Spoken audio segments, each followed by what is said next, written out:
ಪರಪ್ಪನ ಅಗ್ರಹಾರಕ್ಕೆ ನಟ ಧನ್ವೀರ್ ಇವತ್ತು ಭೇಟಿ ನೀಡಿದ್ದಾರೆ. ದರ್ಶನನ್ನ ಭೇಟಿ ಮಾಡಿ ನಟ ಧನ್ವೀರ್ ಹೊರಟಿದ್ದಾರೆ. ಪರಪ್ಪನ ಅಗ್ರಹಾರ ಜೈಲಿಗೆ ಭೇಟಿ ನೀಡಿ ವಾಪಸ್ ಆಗ್ತಾ ಇರುವಂತಹ ದೃಶ್ಯ ಇದು. ದರ್ಶನ್ ಜೊತೆ ಕೆಲ ಹೊತ್ತು ಮಾತನಾಡಿ ಬಳಿಕ ವಾಪಸ್ ಆಗಿದ್ದಾರೆ. ಹಯಗ್ರೀವ ಸಿನಿಮಾ ಬಗ್ಗೆ ದರ್ಶನ್ ಕೆಲ ನಿಮಿಷಗಳ ಕಾಲ ಮಾತುಕತೆ ನಡೆಸಿದ್ದಾರಂತೆ.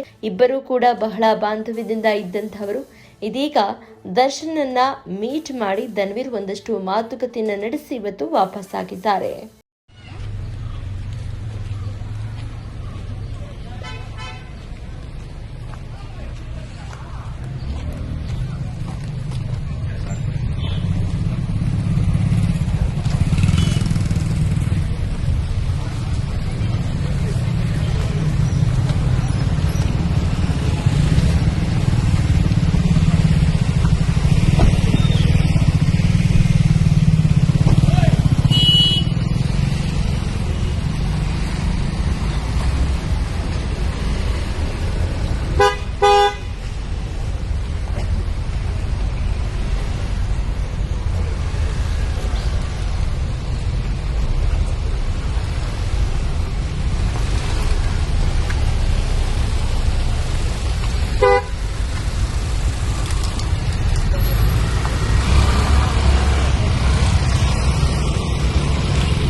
ನೀವು ಸಣ್ಣ ಆಗ್ಬೇಕಲ್ವಾ? ಅದು ಒಂದು ಉತ್ತಮ ಆಹಾರದಿಂದ ಸಣ್ಣ ಆಗ್ಬೇಕಲ್ವಾ? ಪ್ರತಿದಿನ ನಮ್ಮ ಜೀನಿ ಸ್ಲಿಮ್ ನ ಯೂಸ್ ಮಾಡಿ ಯಾವುದೇ ಸೈಡ್ ಎಫೆಕ್ಟ್ ಇಲ್ದಂಗೆ ನೀವು ಸಣ್ಣ ಆಗ್ತೀರಾ.